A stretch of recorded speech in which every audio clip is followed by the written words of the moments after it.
learn to make effective snakes, one thing you can start doing is practicing putting a lot of spin on the ball with a little motion. If you make the motion very small and quick, and can still generate spin, it's tougher for your opponent to read. After you get good at putting spin on the ball, follow it with some different motion.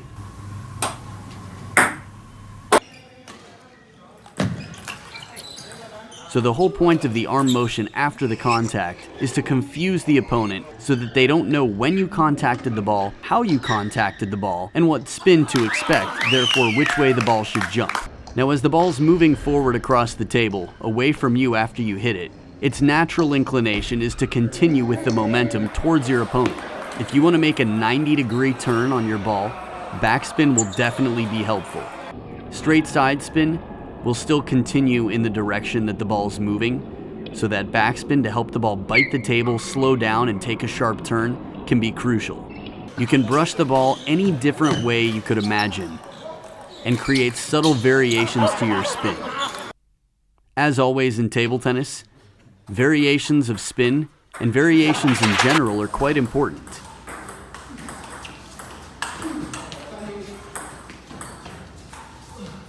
Keeping your game unpredictable, keeping the opponent guessing, this will make you much tougher to beat.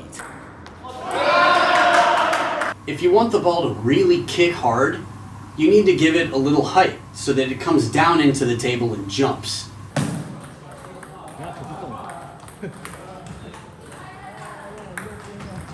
So a little bit more height on your snake, and that can make it really grip the table and kick. The more the kick, the better the chances are it'll fool your opponent.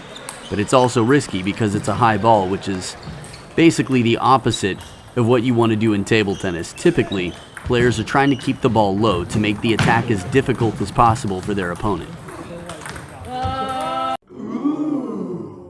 Now the underspin snake is a different story. The ball doesn't kick as much, it's almost straight backspin, and this can be done low to the net. The main reason is most people don't read the underspin and therefore dump it into the net. So the ball won't kick. It might not look nearly as glamorous, but it will earn you the point.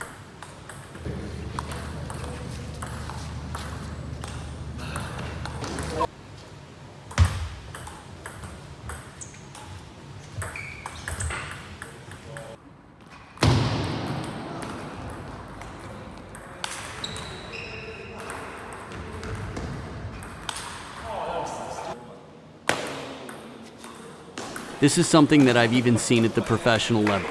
We saw Yoon Persson do it just the other day in doubles against Sharad Kamal. He put side spin and backspin on the ball to make it kick and come back towards the net to keep it just out of reach of Sharad Kamal.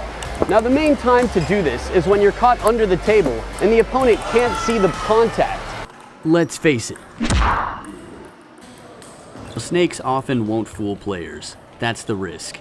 If a player reads it properly, guesses correctly, is patient and very fast, they can handle the snake quite well.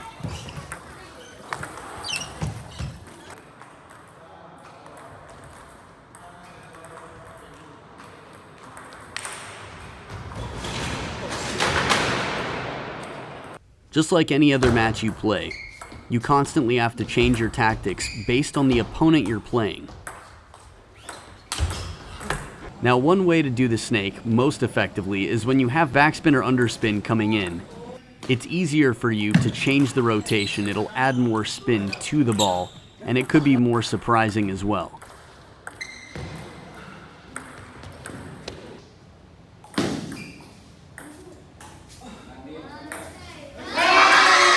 Against Chung Yi-ching, at the time world rank number 7, top player in Taiwan.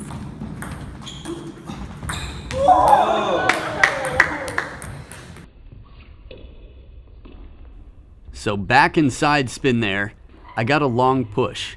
So the ball took a bite, took a turn to the forehand side. She was all prepared, thought she knew where it was going, and found herself quickly regretting committing to that decision.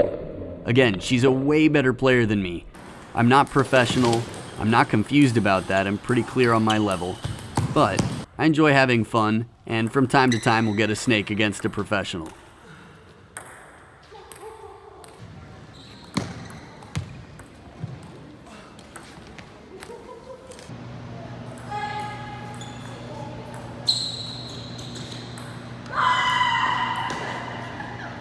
college team player at Shida University.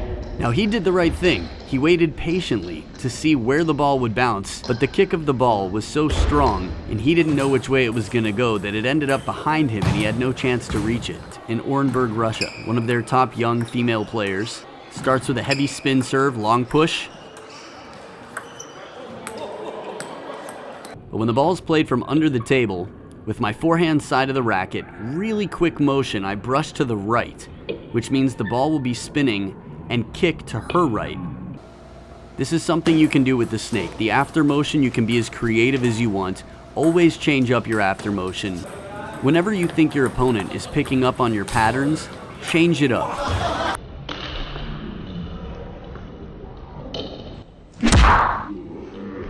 Create a different after motion, whether it's a single fake, a double fake, or no fake. These are just ways to keep the opponent guessing.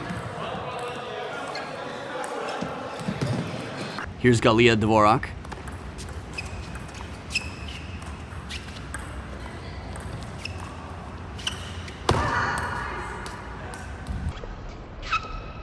Forehand, kicks wide to the forehand side. Backhand, jumps into her left shoulder, and it's trouble. Now this one's fun. It finishes with the smash. This is in Las Vegas at the National Championships. The round robin stages, my opponent was quite quick to get that. And this one here jumps up and goes right near the face. He couldn't see the contact clearly, but heavy kick on the ball. And in slow motion it looks reachable, but in real time it was tough. He handled it quite well. Here's Regina Kim from the Uzbekistan team. Ooh! You can see it barely came off the back of the table. That's credit to the backspin and the side spin. And again, subtle contact. If you let the ball get lower to the ground, you can be more confident that the opponent doesn't see your contact because the table is blocking it. That's another reason that a push is easier to play this against, because pushes don't come as long in general. Pushes have backspin which keep the ball a little bit closer to the net, as opposed to an attack or a topspin shot where the ball propels itself forward away from the net. As soon as the ball comes off the table with backspin, you know it's not going to go too far, so you can wait for it to get low before executing the snake. Here's a college player from Hong Kong playing in my hometown of Taipei. So good sarcastic applause from his Hong Kong teammate. And I love it. He's saying, okay, okay, it's not as easy as it looks. Good shovel serve here. Another one, sharp turn, the backspin and the side spin from the forehand. That's the easiest way to go. Again, it doesn't always have to turn hard, it just has to be deceptive, enough that the player goes the wrong way.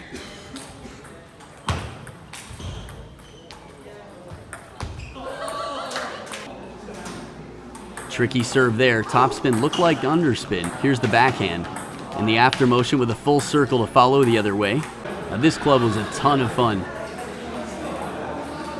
Similar shot here. But here, notice my after motion was quite different than the full circle that I did before. Even if it's a similar direction, it looks quite different. I contact the ball with my backhand and then pull back the opposite way of the spin that I make.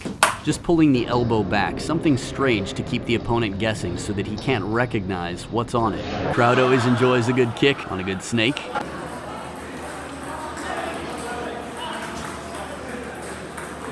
Similar shot, jumping motion with the pulled back elbow. So one thing you can do to confuse the opponent is walk away from where you would need to get in position. But it's risky because you're putting yourself immediately out of position, banking on the fact, really counting on them not touching the ball at all. Risky play. Snakes can be risky.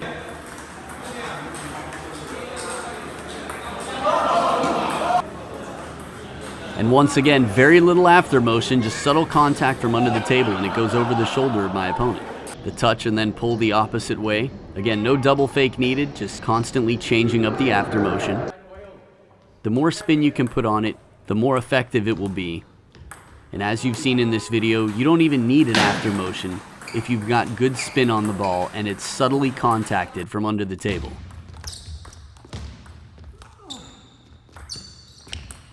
Here in India, The elbow up kick shot, quite deceptive.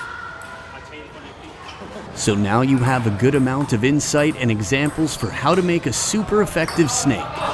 Keep practicing and use your snake wisely, because with great snake comes great responsibility. Snake Man, Adam Bobrow. Don't forget that you can win a $50 Amazon gift card every week by being the first commenter on my video to write first at your Instagram handle. So, I want to say a big thank you to my friend Gucci for helping me make this video. You can check out our collaboration video right here, and you can subscribe to Gucci's channel right here. Alright, stay tuned, thanks a bunch, and looking forward to making more fun videos for you. Keep ponging. Peace. There we go.